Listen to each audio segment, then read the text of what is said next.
The scene opens on Earth 1278. Maxwell sits outside his home, breathing the fresh air. It has been at least 7 years since he had been active as a ranger. He vividly remembers all the battles. The rush, the strength the power had given him, and just the feeling of knowing that he and his team were making a difference. For now, though, he was just enjoying the peace and quiet of the morning. Excuse me? Can I help you? I think you can. You know about this Nighlok going around taking out other rangers in other dimensions, right? I wasn't aware that a single Nighlok could have that type of power.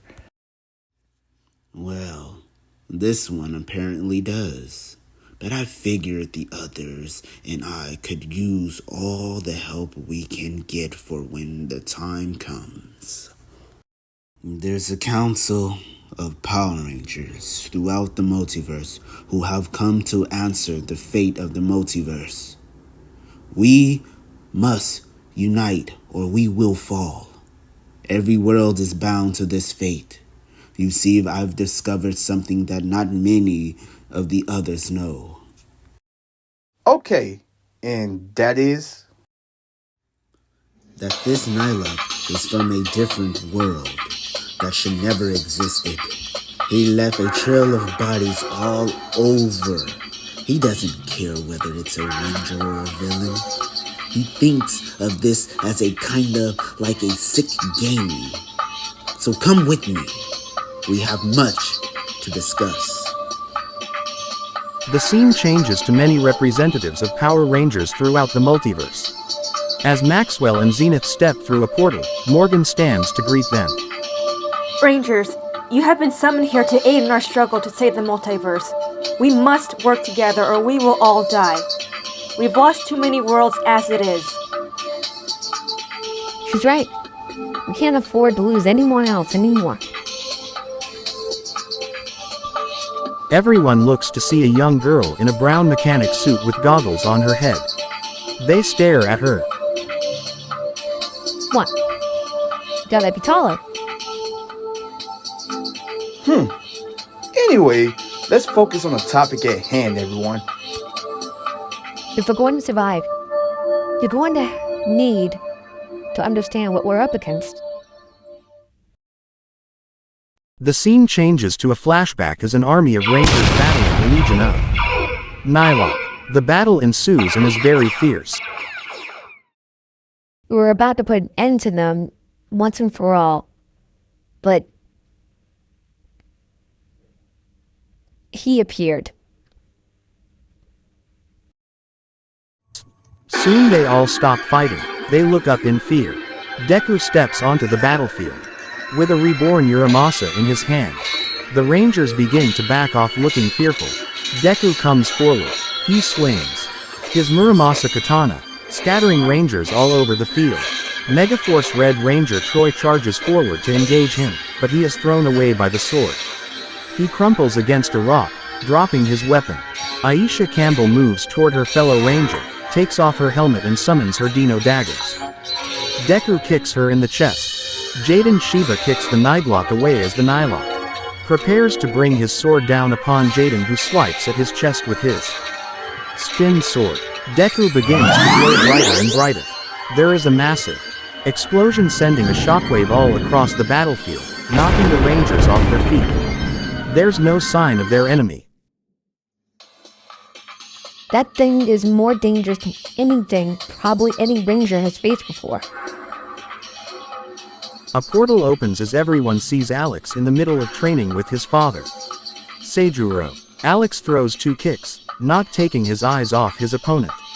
Seijuro opens a flurry of punches and kicks, driving Alex back.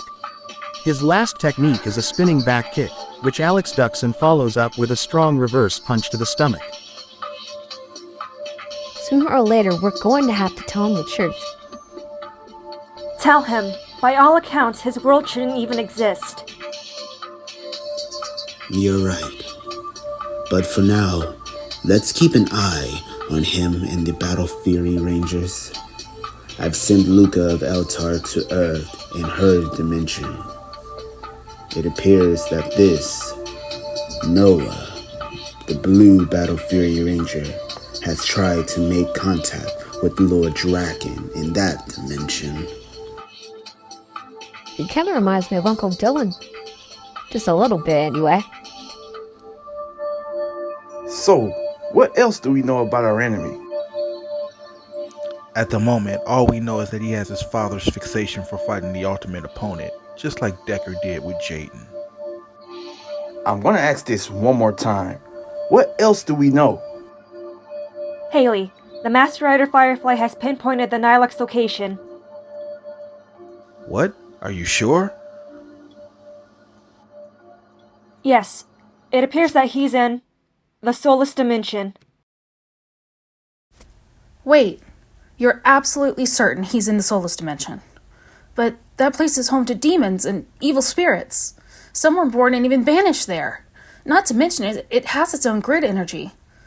Though I've been calling it demonic grid energy, a more corrupted version of the morphing grid, its destructive power even surpasses Dark Spectre himself. I learned about it during my samurai studies before I came to help my brother and his team. That's true, but no ranger can go there, and even if they could, they would have to be corrupted by its dark power. So this Nighlok is trying to obtain power to destroy the whole entire multiverse. That's why Haley decided to go alone, first and confirm whether he's there or not. We can talk about strategy after that. With her powers, she's only able to be there for a few minutes before the demonic energy starts to take over. Alone? No, it's too dangerous.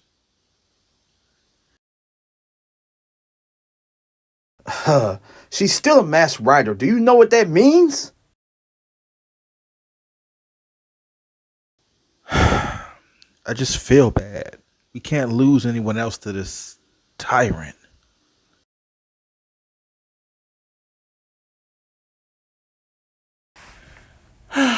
It's hard to believe how all of our experiences, all of the people we've lost, have shaped who we are now, and how they will continue to shape the future. The scene opens up with a shadowy figure rising from his throne. He appears to be in a quiet mood, yet terrifying. A skull face with a partially exposed brain could terrify the worst of humanity. His chamber of command was located in a ship in orbit of the Earth.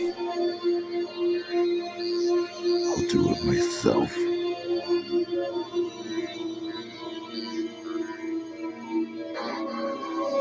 In a wasteland, the Battle Fury Black Ranger was grappling with the shadowy figure. It seems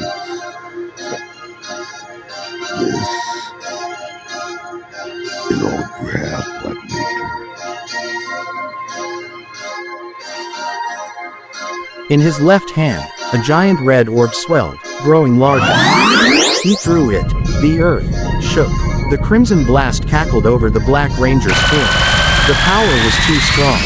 The Black Ranger's body trembled, and then disappeared. The only thing left was his morpher. Something to remember him by. I've done a great use of this gift. Now it's time to destroy the rest of these pathetic Rangers.